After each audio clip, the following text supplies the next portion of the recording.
Ntuze kusuula egamba nti ekisa ekingi kissa. Ekisa ekingi kissa. Ssaalongo bw'amala okukakata mu byensimbi era nga zitandise n'okumuyitaba kwe kusenguka n'ava ku kyalo gy'azaalwa anti ng'obuzaaliro bwe butali bukuliro.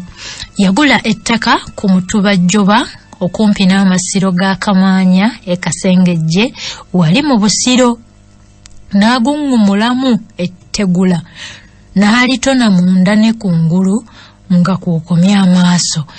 Ettaka kwe yagungumula ettegula lyali liweza obunene bwa yika 5 n'ekitundu era yaligula rupiya 3. Bisatu. Siri rupiya 3 ziyaligula. Bisatu bikyakola kikati. Sente zaffe zinaabuuse bannange. Okuva ku mudidi bwe yajja mu mmwanyi za kibooko ze twalima omwaka ogwo, obuguzi nga buwedde okusonjolwa, ettaka nalisimbako emituba, emikookoowe n'ensambya ezaali zettanirwa ennyo mu kuzimba amayu agaabagibwanga ne gakubibwa obudongo. Jo emituba n'emikookoowe gye twasangamu twagitaliza okusobola okukomagibwamu embugo ez'enjawulo anti ne kirundu ng'akomagibwamu kirandabantu enjeru. Okwo kwe twayongereza okusimba olusuku olwa Nakitembe, Kiwuzi, Muvubo n'Ndiirwa Balangira lwakkiriranga ne lugenda lusimbe eyo mu lusenyi lw'ekisimbiri. Ekiwenda ekirala twakitaliza ne tukola olugo lw'ente ne tukkira okulunda embuzi n'ente. Oludda olulala olwasigalawo twasimbako emisiri gya ppamba n'emmwanyi z'ennyasalandi ezaali ezettunze ennyo mu ggwanga ku mulembe gwa Beni Mugumba Kiwanuka oluvannyuma eyabuzibwawo bakanywa musaayi bambi amalabuleko obutuulo. Olw'okubala kw'emmwanyi zino nga kwotadde n'okuba nga akatale kaazo kaali keeyongedde ennyo mu nsi yonna, bw'ogattako abalimi okugula eby'obugagga n'abandi okugula pikipiki kwe baba batambuliza emmwanyi zino. Pikipiki ze baagula abantu ne bazikazaako erya mmwanyi zaabala anti ng'omulimi oluzitunda enkeera asibira mu bamuyindi muzungu okwegulira pikipiki atere yeevumuulireko. Olw'okukola obuteebalira ebintu byeyongera okututambulira obulungi ennyo ate ku bye tulima bwe tweyongerako okukungula ppamba nga tuyambibwako abasajja baffe okwali Fudyeri, Fodyongo, Lumoko, Kalamanzera, Maria Tabu, Kaziikire, Byalaze, Mbaaza, Kalanda amannya ga ggwanga ki, Kalanda Danye ne Kaneebe ggwanga kirino bannange. Awo ne kisukka anti bwe baamalanga okukungula ppamba ate olwo ne bakkira okumusensulamu Saafi ne Faaji. Nkugambye bali nga tewali abawunyamu era olw'obukozi bwabwe mu kiseera kya makungula ng'eyo mu nnimiro gye tusiiba oluusi nga n'ekyemisana gye tukiriira. Mu mbeera ey'okubongera embavu Ssaalongo bwe yalabanga banafuye olwo nga alagira basajja be okukwata akamu ku bubuzi okuva mu kisibo baggyeko obulago bakole omisito oba oluusi okubagamba ennyama n'esuulibwa mu misumaali nga bwejja olwo nga basima ekinnya nga baalirira empombo kwesokomera n'abandi nga basikaasikanya ko okukuba ennoga akaalanga. Ekiwundu olwazibanga nga baddamu nate okukwaza emirimu. Olwo akawungezi nga y'anaabanyula. Olwanyuka nga bo bannaffe abanywi olwo nga bagendako mu bidandali by'omwenge okwesiwa mbu batowolokose ku bukoowu ne ku birowoozo. Eyo nno mu birabo n'abamu gye gwabasuzanga ne zibazza nga bukedde. Ssaalongo yakolanga bingi nnyo okusanyusa abasajja be, omwali okubaguliranga engoye ko n'okubatonera buli kalungi akamusalanga mu maaso. Naddala buli lwe yabanga atunze ku byamaguzi ng'emmwanyi. Olw'okuba abakozi abalungi, Ssaalongo naye era nga afuba nnyo obutabajuza mu buli kantu kuba n'omusaala nga gubasasulirawo mu bwangu nga tabalinza mwezi kwewerekera. Olw'obukozi bwe twabanga tumaliriza amakungula ga ppamba gwe yatundanga enaakulabye ku kyuma ky'omuyindi boola ekyakyaka ennyo mu biseera ebyo, ng'ate n'ogw'emmwanyi okuzinoga n'okuzaanika ngubagula. Nkugambye nga buli kadde tubeera mu kwebuga ng'omugenyi atakkuse nti n'ab'engulu n'abasiibula nga tubeera mu kubuga. Anti olwabanga okukala ziti nga tuzipakira mu makutiya ag'obugoogwa aga kiro 10 olwo ne zitwalibwa mu bayindi Kisalosalo Growers Cooperative Society nabo abazisuubuzanga ekitongole kya gavumenti ekya Coffee Marketing Board wali e Bugoloobi. Bw'alaba ng'obuuma buweze, Ssaalongo ng'akooye okupangisanga emmotoka ezitwala emmaali ku masitoowa kwe kwegulirayo kiroole eky'ekika kya Ford kyongera okumwanguyiza ku mirimu. Emmotoka olwagituusa bw'ati ne batandikirawo abantu okumwogerera amafuukule nti mma tunaakabugaana entamu ebugaana omuliro, ye mmawe naggagga wa kuno tumwerinde taatugule taatusengule ku kyalo. Ffe bannakunkunye eddanga ensowera y'okumugugu bazinkuunye basendwe tunaabundira waffe abatalina nazigula ttaka. Maama nga twajjira bannaggagga ba kuno mumulabye bwatuguzeemu n'emmotoka egula obusanga kati asindana na Sulumaani Serwanga nannyini bbaasi z'Abaganda. Mumulabye ffe balukyolo baabuwe tuli baakusengulwa kiro nga ebisigalira by'abafu. Yate taagaziye ennimiro ze n'amafaamu ge ye ng'omunakwana yajjirwa olunnabe lwa kasajja. Omusajja ne bweyagaa nti okulinaana omuntu omwavu olinaana ensiko. Ananga omuntu omwavu talinaanika. Tolina ky'omukoze, naye akulaba bulabi. N'enkoko yo n'agiwalana, n'eppusi n'agiwalana. Bannanga omuntu omwavu mubi nnyo. Obwavu. Kati wulira bano, kati omusajja yali abakoze eki. Munnange babyogeranga Ssaalongo mu matu awoomeseemu ppamba anti ng'akimanyi bulungi nti omwogezi alaba naye ekimutta kuwaayira.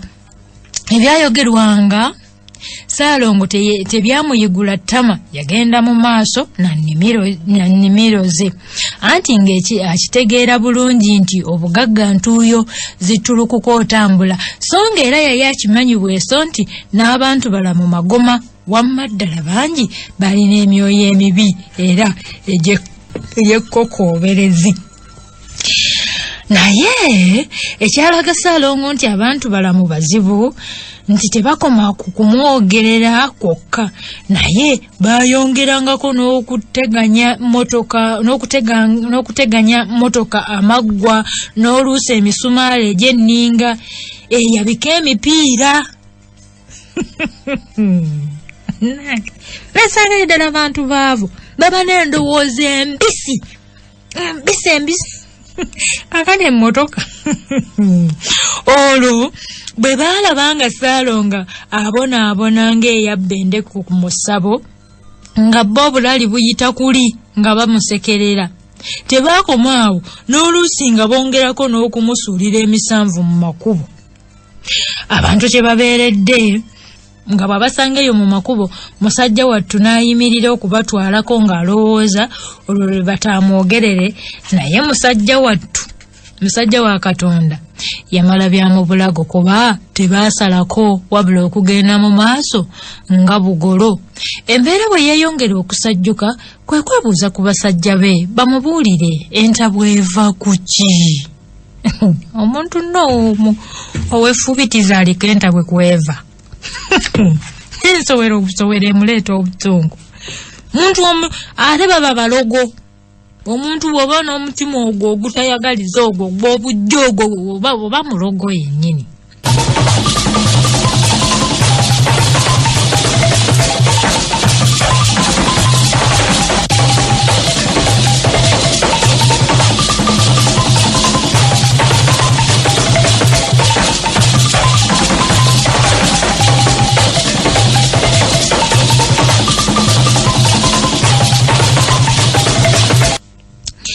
Munnange mulimbu nga Saalongo yabuuza ku basajja be bamubuulire entabe kwe yali eva. Mulinga alowooza nti bwana akimanya oba aneabeetondera ne bamuddiramu anti nga gunsinze ali wa bitono. Basajja be tebaali babi nga balondoola nsonga kagere enkomerero ya byonna baagasaka ne babimufuuwa. Eyasinga okutulima empindi ku mabega emuliraanwa w'omuddembo eyagamba ekyalo nga bwe twali abalogo era abasezi b'emmere n'ensuku zaabwe era n'abategeeza nga bwe twalina mukokota akokota ennimiro zaabwe emmere n'etabala okwo n'ayongerako n'okututemerera ekigambo nti twalina enteekateeka y'okubagoba ku kyalo tusigaleko ffekka ye muliraanwa. Kino nno Saalongo kyamukuba wala kuba omuntu gwe yayagala ennyo n'atuuka n'okumugulira akagaali kamaanyi ga kifuba. Bino nno omukulu ku ntandikwa yatugamba nti ebintu bino byayogera ebimu byamutuusibwako ddala bande bwe nzimu si mboozi naye zaamuliko mbu bwe yagamba ng'atandika ekitabo kye agamba nti yamugulira akagaali kamaanyi ga kifuba ak'ekika kya Gezere kwaba atambulira mu myaka gy'ekikadde egyali gimuwuubidde akatambaala okuba nti ate yamutemerera agagambo. Kyamukuba wala nnyo ne yeebuuza omuntu mulamu kyayagala nga takitegeera. Saalongo aba akyali mu gw'embuzi okwasa entamu ate endiga n'ejja erinnya enju. Buli lunaku yali nkola yaffe okukeeranga okulambula ennimiro zaffe nga tukeerana. Ne ku lunaku olwo twakikola. Twakeera Nawankya ne twolekera ennimiro naye tugenda okutuuka mu nnimiro twasanga batusuuliddemu akawanga k'ensolo gye tutategeera, obubuga obusibe n'ebyawonga ebirala. Badde mulina waswa gwe mwazaala temwamuyita n'ababuulira. Munnange Saalongo bw'abiraba ne yeekanga n'ekyavaamu n'ayimirira. Saalongo musajja mumaliivu nnyo mu buli kintu naye ku luno namulaba nga ddala atidde. Bali awo batiitiisi oba yatya buti ng'omusajja. Omusajja olina okutya. Agamba nti gundi ensala nfe etambula egaludde. Kwelinda si buti. Ate mulimu bali be twayogeddeko wali nga ye mutiitiisi omulala nga yabuuse edda yadduse edda yeefulungudde edda emirundi n'emirundi ng'adduka naye nga musajja. Awo Saalongo n'ayita omu ku basajja be n'amulagira abijjewo. Saalongo naawe olimba, lwaki sigge wabijjawo nannyini mufu? Faamu teyaliiyo gw'ogamba mwamu nno nti gwe jangu obijjewo. Saalongo gwe kennyini nnyini wali bikutte n'obijjawo. mweke nyini mwatugamba mwazaala wa Swatimu era ajja kubawa emikisa. Ebintu nno bizibu okumanya ng'eyakwagala akuyisa embwa. Kale tunaabiwulira. Ekyamazima omusajja yabijjawo. Naye okuva olwo emirimu gyaffe gyatandika okugalangatana.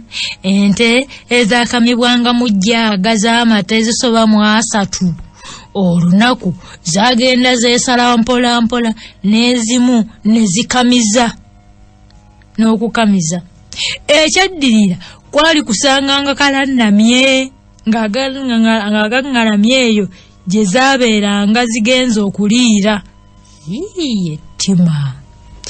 Mu kusooka olutalo twalowooza nti lwamannyo weno, naye we twamanyira nti embalabe yamera dda ku jjute, twalabiraawo nga n'amatooka agaali ag'ettunzi nga gabotookera mu lusuku nga tewakyali n'agulako wadde ekisinja ky'enkota. Gennasala gaali gakugamba Ssaalongo ave mu kusaaga twesalire ku ggezi. Tusale ku magezi si kulwa nga tudda mu bwaje okubuuliriza omugezigezi yaani anange tetaani okubuuliriza omugezigezi baamutulagirira eyo baamutulagirira Namukunda mu Busiro ng'okyamidde emwera n'oyingira munda n'oyisa ku kijja kya Mukaajanga Kibuuka e Buyonga. Eyo nno Ssaalongo gye yabukeereza enkokola n'agenda. Olw'okuba olugendo lwali lulagaanye, olwamutuukako teyamuganya kwanja nsonga yonna ng'abalala bwe bakola. Munnange olwali okussa ekigali mu kibbo bwe Mumbo omugezigezi n'amugamba nti mu faamu yasimulamu omutwe gw'ente ey'enkunku nga kwasibirwako n'akawanga k'omufu n'ebintuntu bye ssaategeera bye yasimbula mu luggya ye mugezigezi. N'eyo mu nnimiro zange yonna omusawo n'agenda ng'asimbulayo ebintu. Jjajja Lumala bye yasimula yabyekebakeba n'agenda abiziika mbu ku lubalama lw'ennyanja e Bukasa gye bayita mu Lusiiti e Busaabala.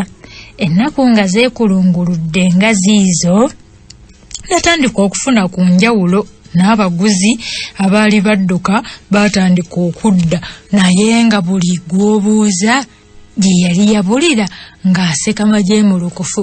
Wano wemmanyira nti ddala eddogo gyeriri, anti ebintu ebyali bituddugalidde byadda mu nteeko ne tuddamu okunywa ku lwendo lw'otuzzi.